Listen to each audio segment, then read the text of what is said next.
Welcome to Sacred Stories of the Spirit. My name's Jordan, and in this episode I'm speaking with Tina Fox. She's the founder of TERN Mentoring, which is a global platform inspired by the Arctic Tern. This is the bird with the longest migratory path on Earth. It always returns home, and so do we in our own way, despite the fact that we may take very long journeys before we do so. So we're talking about what mentorship truly means. We're talking about mentorship in the leadership space, in the women's executive space, in corporate careers, and we're talking about mentorship in the sense of it being a sacred act of connection and reciprocity. And we're talking about how simple human presence continues to cross divides of age, culture, and experience. So I hope you enjoy this episode. Let's dive in and hear what Tina has to say about redefining success, listening more deeply, and honouring the stories that bring us home. Well, Tina, welcome to the podcast. It's great to have you here for a conversation today. It's a pleasure to be here, Jordan. Thank you so much for having me. Now, I'd love to know a little bit about your life, really. I mean, can you talk to me about departure points? When was the point when you realized that you wanted to veer off and explore the example of TERN? So maybe you could share a little bit about what it is and when you felt called to do something deeper, and maybe even share a little bit about what the Arctic Tern is in terms of a symbol for you. Absolutely. So lots of departure points in my life. And one of them, what that led me to TERN, was really standing in front of a college class. I had been asked to come back to my alma mater and speak and just support the students, which it had taken me quite some time to come back to the alma mater. You know, life gets busy. And so in coming back and standing before the students, I realized that in their learning and they're trying and they're sometimes failing forward, that was me. That was me all those decades ago. And back then I needed a mentor. And Yes. I realized in 30 years, nothing had changed, that these students, with all the different types of courses that they were taking and all the technology available to them, that they still yearned for the same thing that I yearned for all those years ago, which was the interpersonal connection. They wanted to connect with somebody that maybe wasn't their parent, their peer, or their professor, which tends to be the bubble that we reside in at that point in our life. And they wanted to connect with another P. They wanted to connect with another person or professional. Yes. And so standing in front of them, I thought that, there is an opportunity to create a space to allow this to happen better than it is currently happening, which tends to be very organic. And a lot of students today are very connected on the internet, but they are not very connected in the interpersonal. And so that was one of those, departure points, as you say, for me to start thinking of how can I make that a better space for these students. So that was the genesis of TERN, although I had not thought that this was going to become a company. I was just going to start with the mentoring part myself. Okay. And then TERN came about because I did start with myself. I started with an N of 1, that being me. And then I started seeing more and more students. And this was a volunteer thing I was doing. So there's only so many hours in a day. And I reached out to my LinkedIn network and started recruiting others that I had known through my career to help me in this effort. And so again, very organic, very grassroots.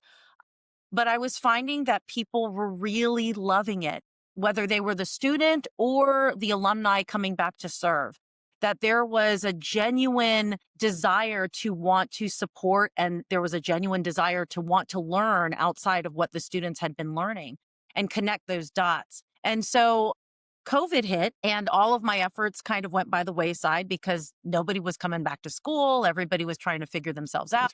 And it was in that moment of silence, right? The kind of in the recoil and the returning to just being by yourself for a little bit, that I had this epiphany that perhaps this needed to become an official company. And you asked about the name TERN and what does that mean to me? And I love the fact, Jordan, that you actually looked up what that meant, because so many people believe that the letters have a specific meaning, but you're correct that the fact is that TERN is an homage to the Arctic tern, which is a bird on this planet that has the longest migratory path of anything on Earth. And its migratory path is interesting because it's not in any sequential order. It's actually quite zigzaggy.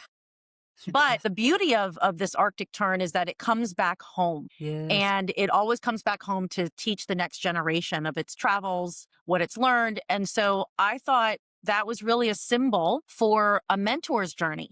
We might Yes. start at this common place of education. We leave, we meander all over, but the hope is that we come back to where we started our journey and we serve our younger selves in that regard. So Fantastic. that is actually where Tern Mentoring came from. Yes. It came from this beautiful bird, which is over Oh, my that's, shoulder. I don't know if you can see it, but it's over my I shoulder. I can't, might but turn it's, my camera, turn oh, my there it is. camera so Yeah, you I can can see see it. it. Oh, thank you. That's beautiful.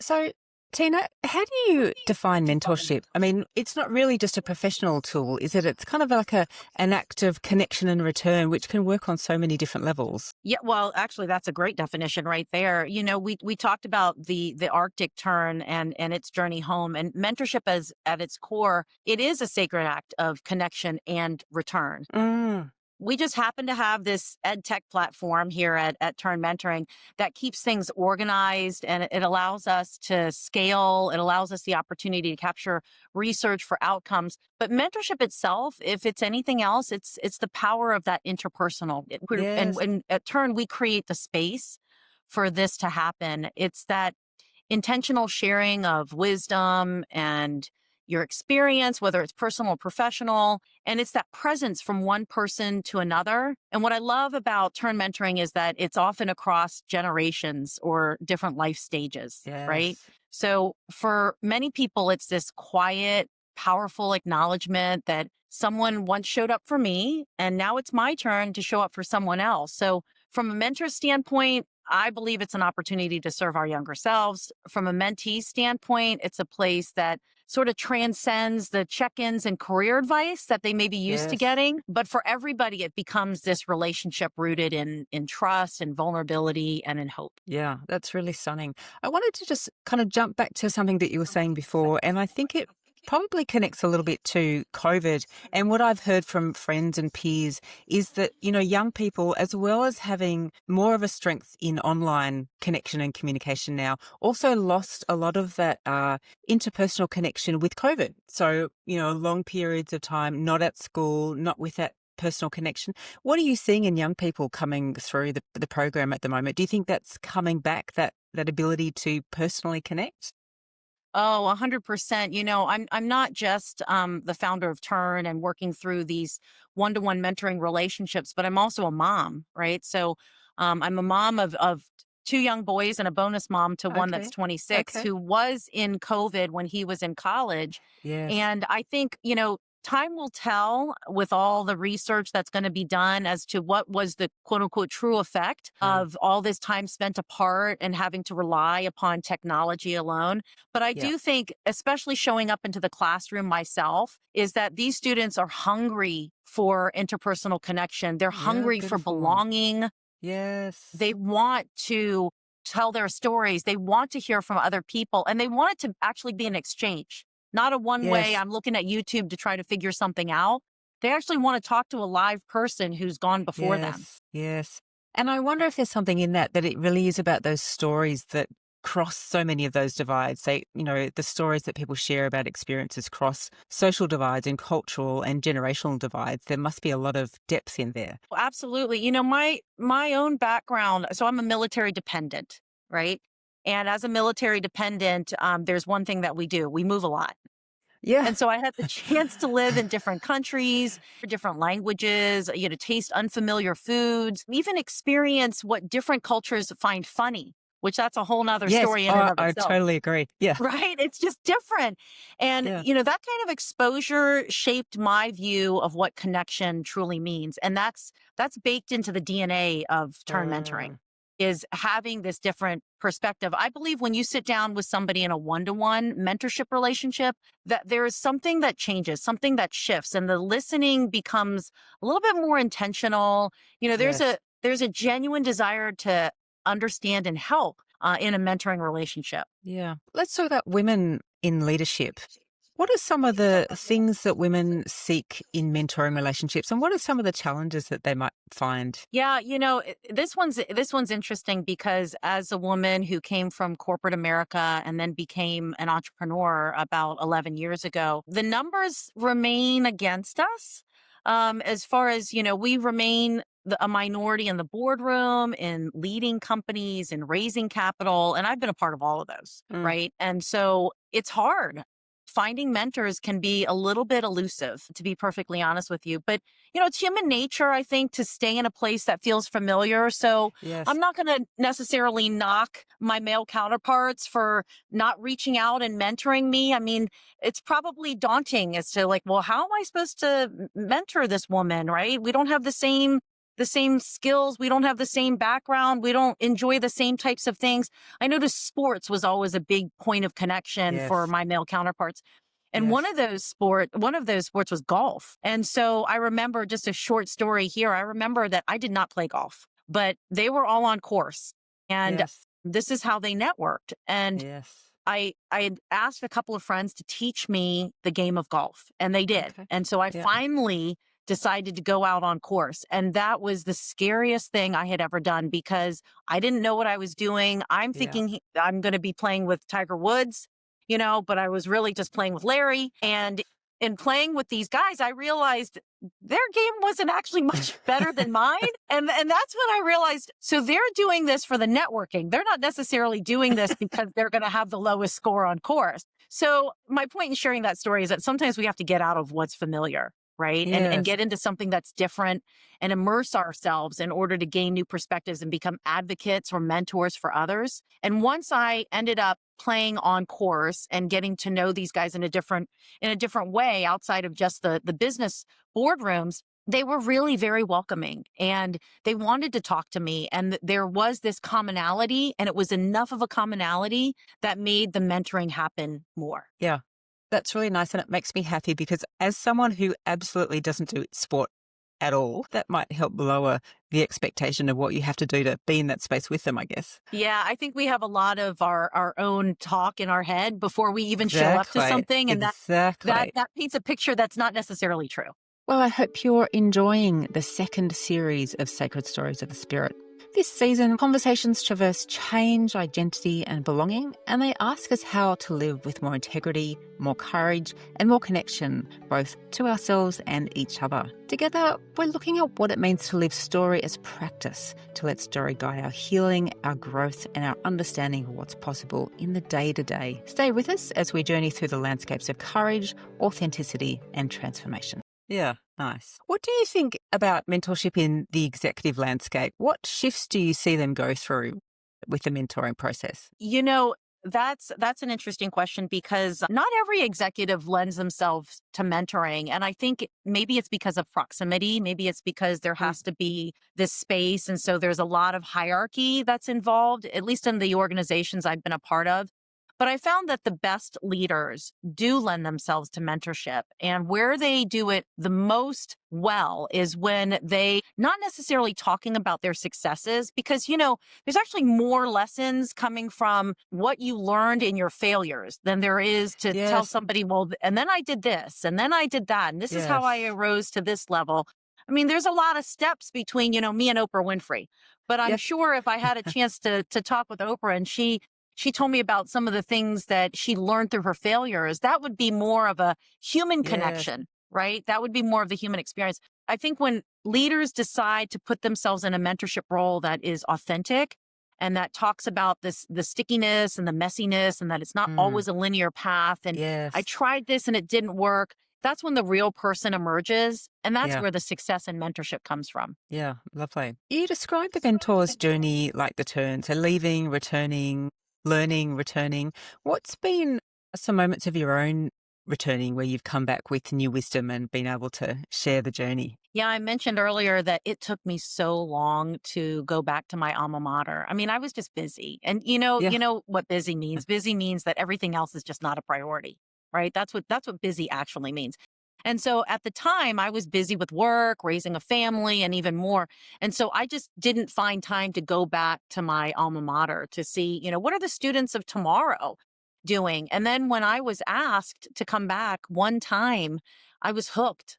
yeah, I realized that in going back and serving my younger self, and volunteering, that there was all of this opportunity and there was a lot of feel good in that connection. And so that was really my return to build Tern is Yeah, with my lovely. alma mater. Took some Yeah, time. Took me beautiful. about 20 years. I hate to say it, but took that long to finally go Yeah, back. yeah. And do you think what young people are looking for in a mentorship these days has changed from what may have previously been the case? Are they expecting something more emotionally intelligent and, deep, or, what are they after? After something that's simple. I don't think that they want anything more complicated. Life is very complicated to Yes. begin with. And so I think they just want to be heard and they want to know what they said mattered. This doesn't constitute agreement, right? Yep. Because we all believe in civil discourse. We believe in having those tough conversations because that's where we grow, right? We grow in Mm. learning other people's perspectives. We grow in true conversation. And so it's all about making mentorship as simple as possible, meeting people where Yeah. they are and not necessarily putting all of these rules on tops of things Yeah. or having people go through a ton of training. It's about honoring them for who they are and connecting them with people who can expand either their networks or their learnings. So keeping it simple is, I think, what they want, but Yeah. they definitely want the interpersonal. Many of the students Yes. will tell me, I didn't know my mentor going into this. I was really nervous because we weren't even in the same industry. But I pretty much don't make a move without calling my mentor Uh, now because they have brought so much value to yes. me. And so I think that it shocks students to realize how people that have gone before were just like them. We're people. Mm. Yep. And they find value in that simple connection. Yeah, that's lovely. So on the podcast, we often talk about stories and different types of stories, but often we share reflections on the stories that we've outgrown personally. Are there any personal narratives or stories that you once told yourself about success, leadership, or mentorship that you've been able to say, these no longer fit and I can let them go? Oh my goodness. Yes. I mean, my dad, when I was in middle school, and he was the military side. He would come home and he would often ask me, Tina, what's your 1 year? What's your 3 year? What's your 5 year? What's your 10 year? Okay. And what he meant by that is, what are your goals? What are your Yes. aspirations? But being that he was part of the US Army, he wanted to know title, rank, pay, all of that stuff. And so at a young age, that was very daunting to answer. Yes. But what I learned in that is that he was trying to teach me about setting goals. And back then, my definition of success was really around what it was that my parents wanted for me, what Mm. I was seeing other people fawn over materially from a wealth standpoint. That was really where my definition of success had wound itself. But then all these years later, my definition of success truly changed because I realized what works for me. I realized what doesn't work for me. I realized Mm. where I find the most amount of joy, where I feel the most connected. And when I had the opportunity to build this company, Turn Mentoring, this is where I want to live my legacy. It's Yeah. in this. And, it's a completely different definition. It's about expanding myself into the unknown in this entrepreneurial world. It's about giving others an opportunity to connect and making sure that I do that really well so that I serve that group. So when I Mm. see that I do that well, that becomes my new definition of success. That brings the Yes. smiles. Yes, that's beautiful. Thank you. For listeners who may be feeling a little bit lost on their own journey and maybe between leaving and returning, what gentle wisdom would you offer them? I love the gentle wisdom. I love Yeah. that. When you're feeling lost, go seek others. Yes. Go seek counsel, share your story. Don't hide. Don't worry. Every human has their issues, their doubts, their fears. That is the human experience. And I Mm. think you'll be surprised because you never know who can help you, right? So when you get out and seek others, you might find that there are people who want to help you and let them because Yes. by acting like you can do it all on your own, you're actually not giving somebody else the opportunity to shine where they might need to be shining. Yes. And so I like the idea of going out and seeking others. Now, on the Yes. flip side, I've also found that if you don't want to tell your story, if you don't want to seek counsel yet, that's okay. You can do something else. You can do the other S. Instead of seeking counsel, you can be of service. Love it. And so I find if you go out and you serve others, like I went back to my alma mater to serve as a volunteer, you will inevitably lift up yourself in the service Yes. to others. And that has given me more courage to do more because Mm. others have been grateful for the service. And I didn't know I could have that kind of an impact. And I wouldn't have known had I not tried. So I think if you don't want to seek counsel, then maybe seek service to others. And then you'll return feeling connected and grounded in the connections, whether you're serving or you're seeking counsel. It's very deep, very profound, and very beautiful. So thank you for that wisdom. I think it's a lovely place to finish the conversation. You're very welcome. Yeah. Well, thank you, Tina. Where can people find you? Yeah. So www.ternmentoring.com. That's our website. There's also an email there if you just want to drop us a line, tell us how you want to connect, how you want to serve. We're happy to reach back out to you and get a conversation going. Yes. The team loves to connect with those that want to connect with us. Yeah. Beautiful. Thanks again, Tina.